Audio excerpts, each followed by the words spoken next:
I'm here for you guys. All right. So tonight's masterclass is something I wanted to cover because it is something that I have been truly struggling with for the past couple of weeks.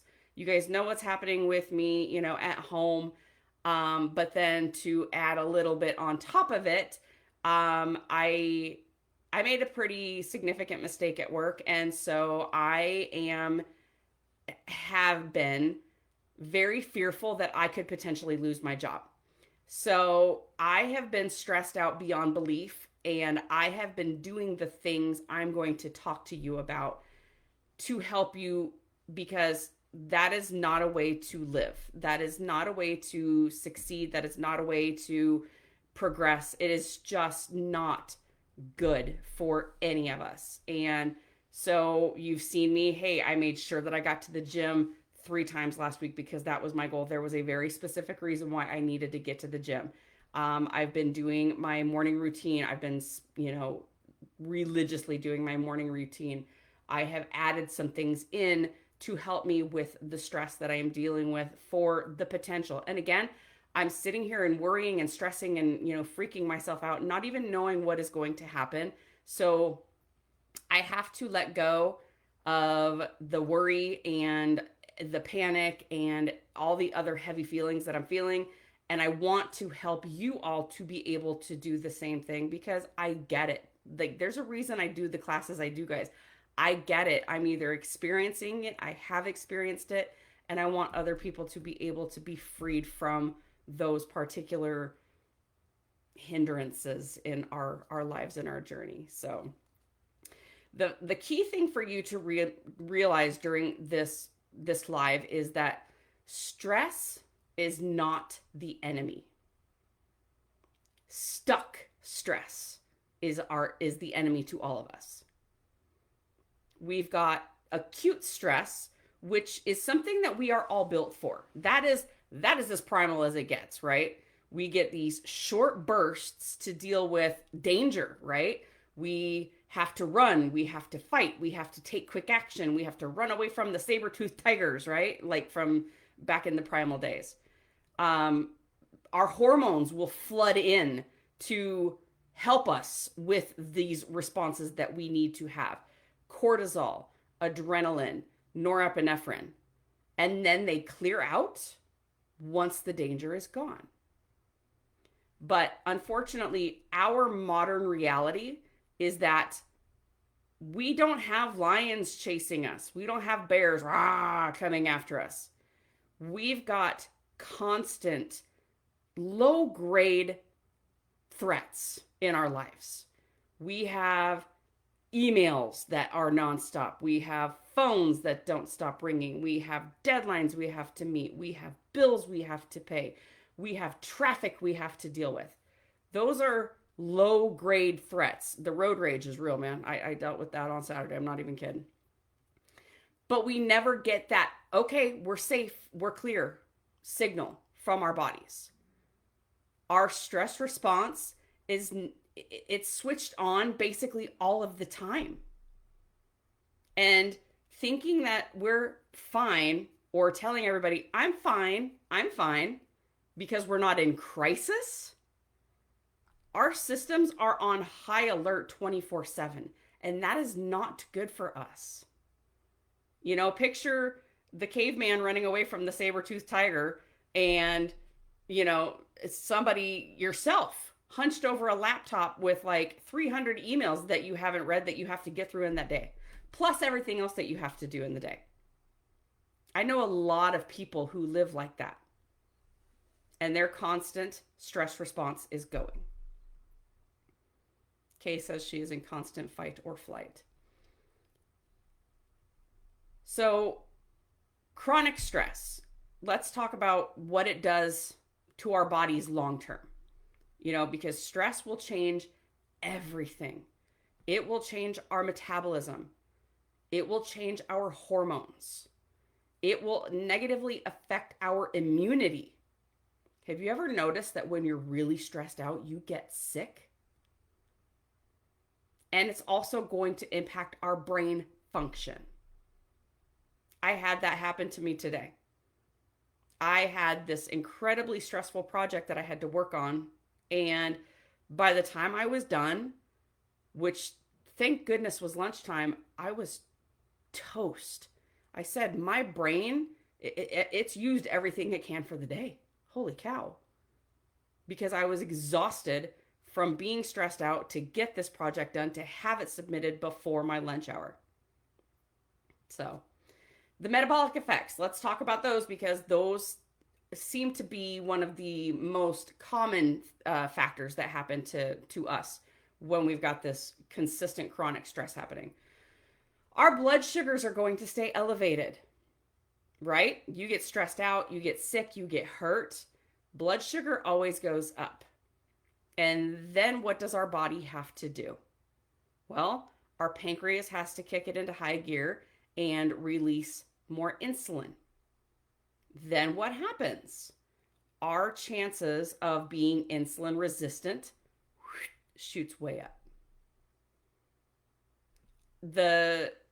Our bodies tend to store fat in our midsection, in our bellies, and it will increase this visceral fat, not subcutaneous fat, the squishy fat, but the hard fat that's inside, that's surrounding our major organs.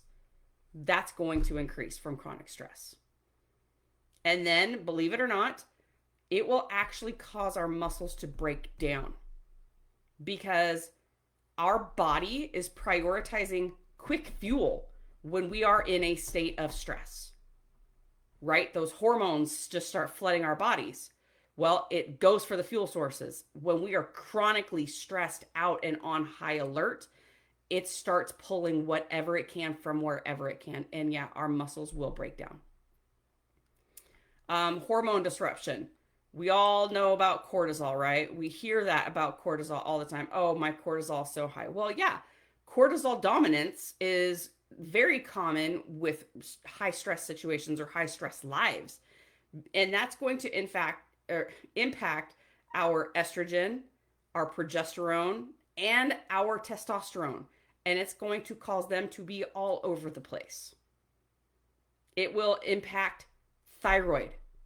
Thyroid suppression is a direct result of high stress, chronic stress, and that's going to slow down our metabolisms. And then we are going to have disrupted ghrelin and leptin. Have you guys ever heard of those hormones? The hunger hormones and the full hormones. So we're going to end up with increased cravings and overeat at the same time because our bodies are not telling us, well, okay, well, hold on, we're full. Nope, just keep on eating. That is a chronic stress response. Sleep disruption, like that's a given, right? I did not sleep more than 1 hour last Thursday night. That is not an exaggeration. I was so completely exhausted by Friday evening. I slept for 10 hours straight. I was in bed and sleeping by 6:30 that night because I did not sleep the night before because I was so stressed out over discovering what I had done. And elevated cortisol at night, which, trust me, I know my cortisol was out of control last week.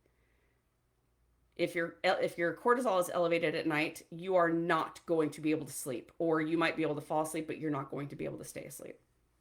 That's what cortisol does. Cortisol rises in the morning to wake us up, right? Yeah. Now try and sleep with it coursing through your body all day and all night.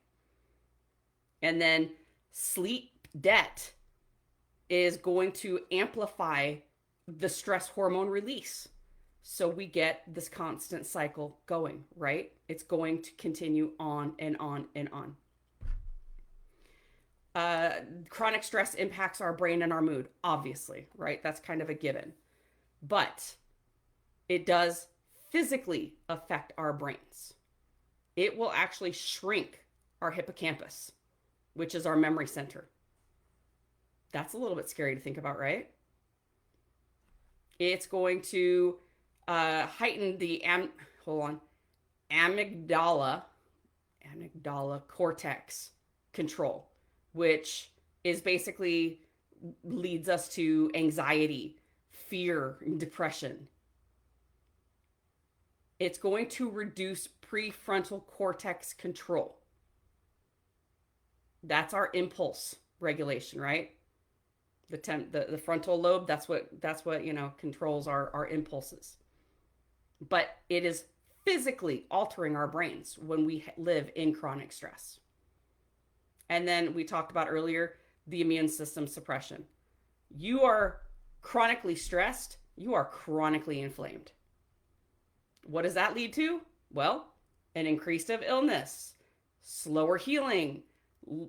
You're more likely to injure yourself because we are just so inflamed and whacked out, basically, from our immune system not knowing what to do because of everything else that's happening within our bodies. The dangerous illusion that a lot of us get is, oh, we're fine because we're not in crisis. Well, actually, you are, because your system's basically on red alert 24/7. I'd say that's kind of a crisis. It's not something acute that happened. It's just something that's a constant, ongoing dilemma that we go through. And the thing that people don't like to hear is you can't get rid of stress. Stress is a part of our lives. Like, it's the skill from stress is regulation. We have to learn to control the stress, not necessarily remove it, because sometimes we can't. But can we regulate it in a way that will allow us to function properly and not destroy our bodies in the meantime? So let's do a little nervous system 101, if we will. We have our sympathetic nervous system, which I'm going to compare like to the gas pedal. Like that, we push on the gas and whoosh, there we go. And then we have our parasympathetic nerve system, which is essentially the brakes. Sympathetic is the reaction that we have to things. Parasympathetic is stuff that we don't even have to think about. It just does it on its own. And so when most people are living in a state of chronic on without the reset, that causes some problems. Acute stress is, we actually need that.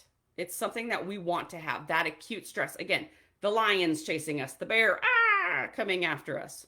We want that kind of stress because it's actually essential to our bodies and our minds for performance enhancement, growth, and survival, right?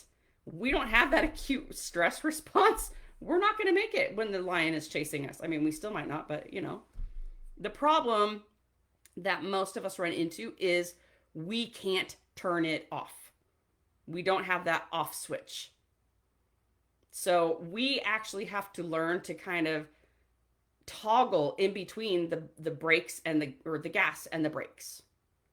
We need to learn the fine balance between the sympathetic and the parasympathetic so that we can function properly, but still have that ability to get ourselves out of scary situations. But here is the really cool thing. It takes some time, but our nervous systems are trainable. We've got the ability of neuroplasticity, which repeated experiences shape our brain pathways. We have our body to brain signaling, and that is movement, breathing, like actual breathing exercises, posture, and those things all send the okay, we're safe signals to our brain. And then we have our perception shift. What you label as a threat versus what you label as a challenge. That really changes our hormonal output. Fascinating, right? The things that just simple thoughts can do. Remember, guys, our thoughts matter. So I am going to give you 6 tools to rewire the stress response. And I will try and put them in the comments so that we've got them there. Type them in as I go along. That will, again, help us to rewire and learn to cope with things better. So the first one is going to be daily movement. Daily movement. There we go. Hey, look at that. I did it. So when I talk about daily movement, why did I do the intentional movement challenge last month? Because the intentional movement, daily intentional movement, does not have to be super strenuous. Walking, going on a paddleboard or a canoe, breathing exercises again, stretching, yoga. Those signal to our brain that it's safe. We're safe now. We're okay. And then that allows those stress hormones to kind of burn off. The second one is going to be breath work. It sounds crazy, right? But it's a real thing. So how many of you have heard of box breathing or 4, 7, 8 breathing to help drop your heart rate? Have any of you ever done box breathing or 4, 7, 8 breathing? Tell me in the comments. Because I'm going to do a little exercise with you guys while we're on this training.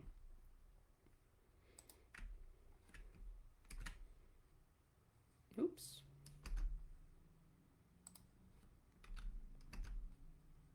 I know that we've got a little bit of a delay. So Julie says no, Kay says no, Larry says yes. Okay. So what I want you guys to do is close your eyes. Close our eyes. And what we're going to do is we are going to inhale through our noses for the count of 4. We are going to hold our breath for the count of 4. And then we are going to exhale through our mouths, again, the count of 4. So breathe in for 4.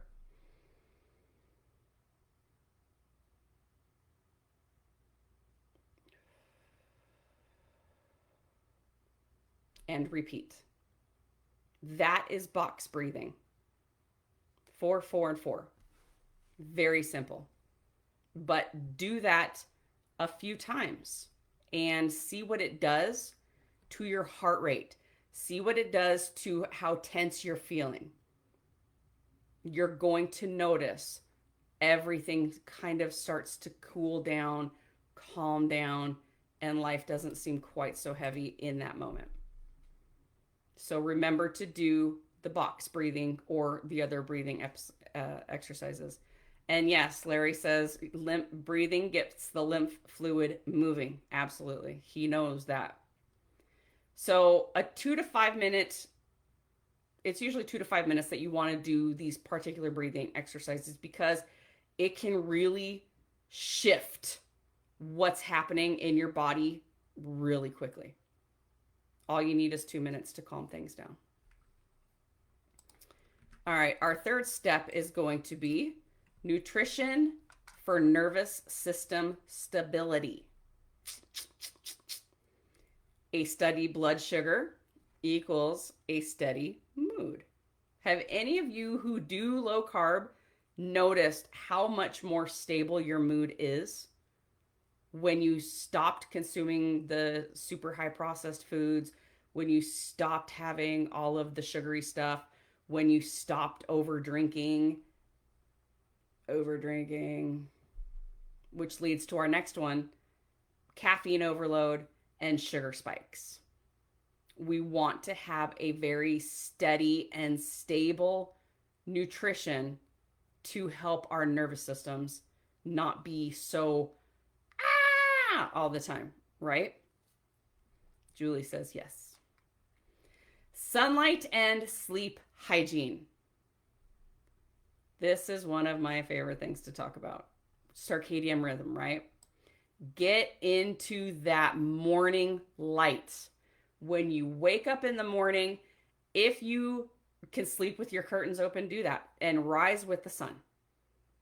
It's a little more difficult for people in the winter because the sun doesn't come up as early as it does right now, but get in that morning light. Get your circadian rhythm reset every single morning. Oh, the sun's up. Let me go outside. 5 minutes. Everybody has 5 minutes to just sit or stand outside and let that morning sun go over them. And then at the end of the day, we have a screen curfew, if you will. We want a dark, cool space. And when it comes to bedtime, be consistent with what time you go to sleep every single night. I am usually in bed by 7:30, 8 o'clock every single night, including Friday and Saturday. Sometimes I'll stay awake until 9, but I am struggling to stay awake until 9 o'clock because my body is used to how I've trained it. My sleep hygiene is stellar, except when I stress myself out beyond belief. And in addition to a dark, cool room to sleep in, you want it to be calming as well. You do not want a mess of a bedroom. You do not want clutter everywhere. You do not want disorganization. You need a calm space to be able to sleep, fall asleep, and stay asleep. It needs to be somewhere that you actually want to be, not the catch-all for everything else that's in your house. Find other places to hide the stuff, not your bedroom. This is a huge one right here, and that is connection. Oops, sorry, I didn't put sunlight and sleep hygiene in there. And now we'll go into the next one, which is connection and laughter. Do you understand the community is, yikes, what did I do? Connection is so unbelievably important to us as human beings. So important. If you were at my event in March, you saw Dr. Brian Lenski's talk about the importance of connection and community with regards to stress and cortisol regulation, so on and so forth. Because if you are part of a community, a good, safe, healthy community, that can make the biggest difference in your overall health and lifestyle. He showed studies about what's the place? Julie, do you remember where it is in Italy or Sicily or somewhere like that, where the people live on average to be like 102 years old. And that's because in this village that they live in, they do everything together. They're just always surrounded by safe and healthy community. And social bonds like that are basically our primal safety triggers. Because how was it back in the primal days? They lived in, fairly tight communities. And laughter. Laughter is so important. I love to laugh, and I don't care how obnoxious people think I am when I laugh, especially because I have a very, very pronounced laugh. But you know what? It will lower the cortisol within minutes. So laugh. And who cares what anybody else thinks? Who cares what they might think of you? I don't give a rip, do I? No. Laugh. And our final, dang it. All these things try and, sorry guys. When I'm typing stuff in, it tries to tag pages in it. Got it. Woo! All right, so sorry about that. I get excited. Our final tool, their sixth tool, is boundaries and also recovery practices. Don't be afraid to say the word no. No. It's a very simple word. It's one syllable, 2 letters. No. And don't feel bad about saying no. You don't have to say yes to everything. Why do I post every Sunday about Self-Care Sunday? Because you need that. You need those intentional days of self-love and self-care and recovery, essentially. Everybody's self-care is going to look a little different, but you have to have those times. You have to have those moments. I think it was on the cruise this year that Rachel said, was talking about how stressed out they had been, she and Joe, last year, the end of the last year, when they moved, and that they each gained like 20 to 30 pounds without changing their diets whatsoever, because they were so stressed out with everything that was happening in their lives at that point. It just stayed on them. And when they put up those boundaries and when they told people no, the weight just basically melted off of them. So we put all 6 of those tools together, and that's how we create our stress reset plan. I'm going to get in my notes here real quick and copy and paste this into comments so that you guys have it.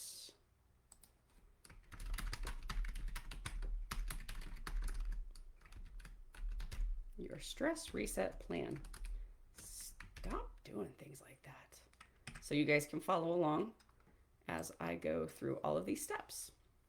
So let's do a daily safety signals checklist, shall we? One of them can be, I got my daily movement in. 10 minutes minimum. Okay? We can do, I ate well. I ate whole foods. I didn't eat too much sugar. Balanced meals, right? Whole foods. Get that morning sunlight. Check. I check that one off every single freaking morning. It is probably my most favorite. I've got two favorite parts of the day. The morning at sunrise and shortly before sunset. Because that is the time when all of the quail come out of our jojoba bushes that we call quail hotels. They come out and they're looking around for food and water and so on and so forth.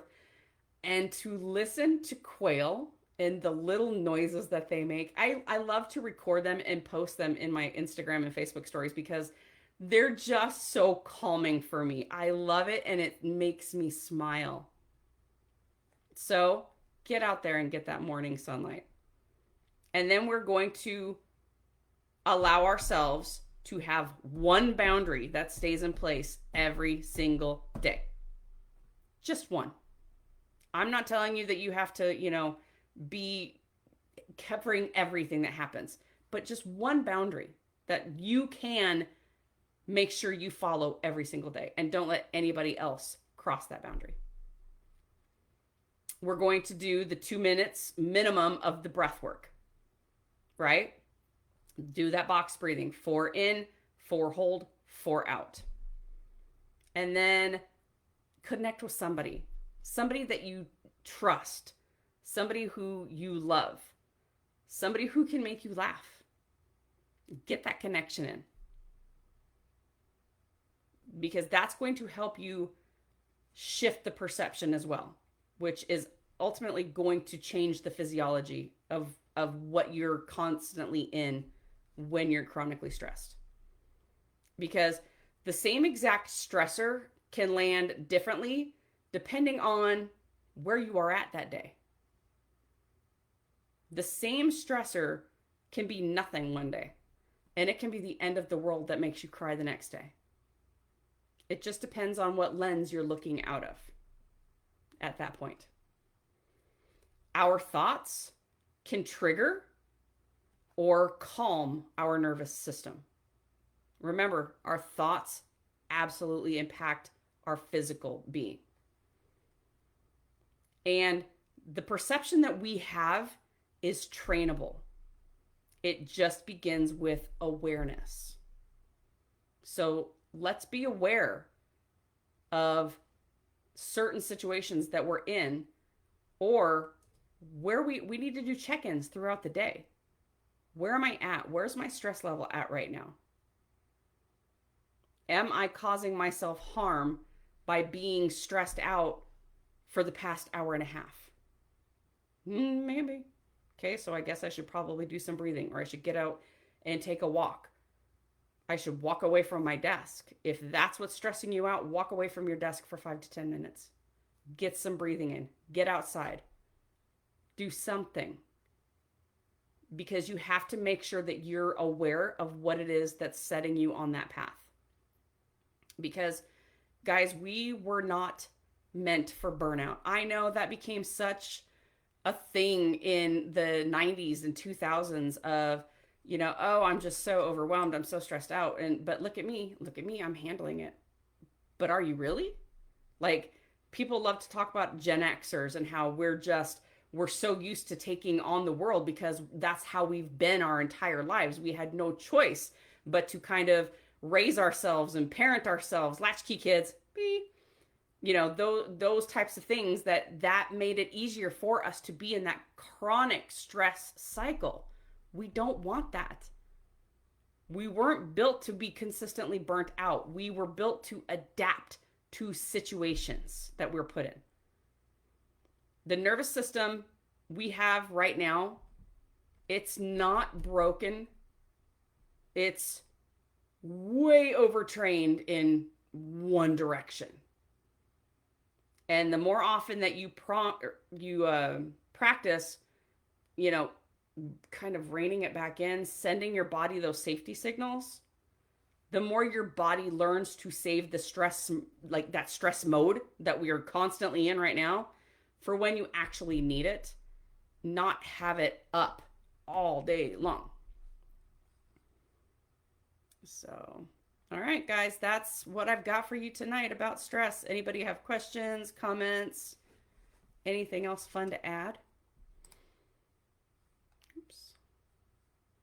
Let me go back through comments I may have missed.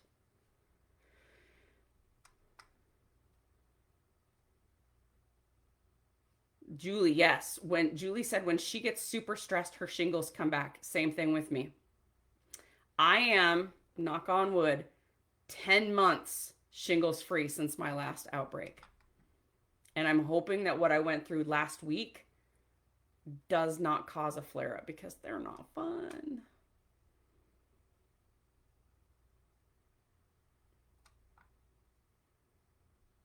So Julie and Kay both said that if they are not eating right, they notice things like that come back with a vengeance. Okay. Well, if nobody has any questions and nobody has anything else to contribute, then I will go ahead and wrap this one up. 6 months.